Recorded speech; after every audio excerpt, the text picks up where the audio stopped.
Good morning students. Today we are going to discuss about the nomenclature of alcohols, phenols and ethers. Earlier also we have seen in the context of alcohol, but let us see about the three, that is the alcohols, phenols and ethers.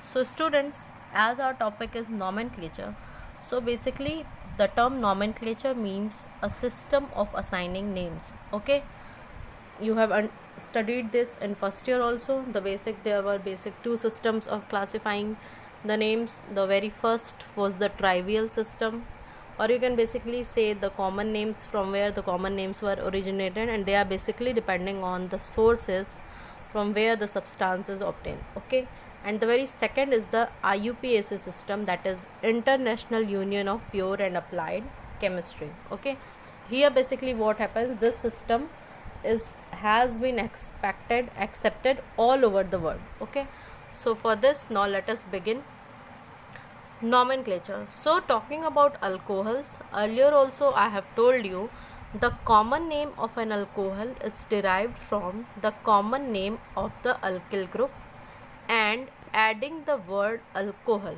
As I have said you, the trivial system or common name is just basically depend on the sources from where it is obtained. Okay, so here you can see the common name will be if alkyl group and adding the word root. And which alkyl group? The alcohol is derived from the common name of the alkyl group. Okay, what it is saying, that if it is CH3OH, so its common name will be firstly derived from the alkyl group from it is obtained, and also adding alcohol with it. Okay, so here the alkyl group is what? Methyl. Okay, and OH, for OH alcohol is added, so its name will be methyl alcohol. Okay, this is the trend of common name. Now talking about IUPAC name. So for IUPAC name, what's happened, student? The system was follow the general formula, that is alkane plus all. Okay, basically whenever you will see in the naming of alkanol, so E will be replaced from alkane, and you know about this because the suffix, that is E, of basically you can say the primary suffix, whenever it is connected with a vowel of secondary suffix, then what happens, the E is removed. Okay, so writing overall you will have to write only alkanol. Okay, and how we can name such? So if it is CH3OH, then we will write for it is you don't have to write the alkyl, that is it is as if it is resemble to alkyl, that is CH3, but you have to write the word root as alkane. So alkane here is having single bond, so ane will be used, and having one carbon atom, so methane will be used. So its name will be methane, and E will be replaced, and beside E all will be used, so its name will be methanol. It is IUPAC name. Students, as if IUPAC is accepted worldwide, but in your exams it is not sure that from which name they will ask. Okay, suppose they will ask that methanol is reacted with hydrogen bromide. Okay, so you have to know both the names. Okay, it is not that you assume CH3OH as methyl alcohol all the time, because CH3OH is, yes, it is methyl alcohol, but it is methanol also. Okay, now students, you can see here few examples, like you can see this very second. Okay, so commonly it is isopropyl alcohol. Okay, but in IUPAC system, you know, the numbering of attachment is also given, then word root, then follow the suffix. So for this, Let me draw the compound. Suppose the compound is CH3 CHOH CH3. Okay, so for this compound, what happens, students?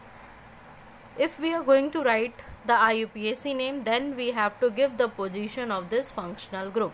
Okay, and our parent chain is of 3 carbon. So for this, prop will be used, word root will be propped, and the parent chain is having single bond, so ane will be used. Okay, and it is the functional group in this compound is OH. So for this, all will be used, but we have to give the position of all. So we can number the carbons 1, 2 and 3. So the name will be propane 2 all. Okay, so in this manner we have to write their names. Or what you have to just basically remember is that if somebody is saying isopropyl, then it is 2 degree alcohol. If somebody is saying normal propane, then it is 1 degree alcohol is there. Okay, so from the names you have to just assume them. If somebody is saying tertiary butyl, then it is basically 3 degree alcohol. Okay, what is tertiary butyl? You know about this. Suppose here is also, suppose this is the center carbon and the functional group is attached to this carbon, and this carbon atom is surrounded by 3 carbon atoms. Okay, so our parent chain will be this, and CH3 will be as substituent. Or if you are not taking it as substituent, then you can basically name this structure, that if a carbon atom is surrounded by 3 carbon atom and to the center carbon atom the functional group is attached, it is considered as, you will count the carbon 1, 2, 3 and 4 carbon are there. So for this, butyl will be there if we are writing the common name, and it will be basically tertiary butyl alcohol. Okay, its name will be tertiary butyl alcohol when we are saying about the common name. But students, if we are going to write its IUPAC name, then you know the same pattern. Firstly select the parent chain, then number them out. So the numbering will be 1, 2 and 3, and naming it, it will be, firstly we will give the substituent, that is 2-methyl. Then we will write the word root. So word root is, there is 3 carbon atom and having single chain, so word root will be propane, and for functional group OH it will be all. So name will be 2-methyl propanol. Okay, so this is, in this way we have to name the compound having OH group, that is basically the alcohols. For alcohols it is the so. And if there are cyclic compounds, okay, so suppose this is a condition, let me draw it clearly. Suppose basically this is the condition, and here OH group is there. Okay, so the OH group to which the OH group is attached, you have to assume that carbon as carbon number 1. So this carbon will be 1. Okay, and if there will be no substituent, then this is not required. For this, earlier also I have told you, for cyclic structure cyclo is used, and after cyclo you will have to name the carbon atoms, number of carbon atoms. So basically there are 6 carbon atoms, so it will be hexane. Okay, and for OH group it will be all, so name will be cyclohexanol. Okay, and suppose there is some replacement. Okay, suppose at this carbon there is a methyl group CH3. So what you have to just remember is that I have told you that you have to just number them as 1, 2, 3, 4, 5, 6. So at 2 position there is a substituent, so its name will be 2-methyl, then follows the same pattern, that is cyclohexanol. Okay,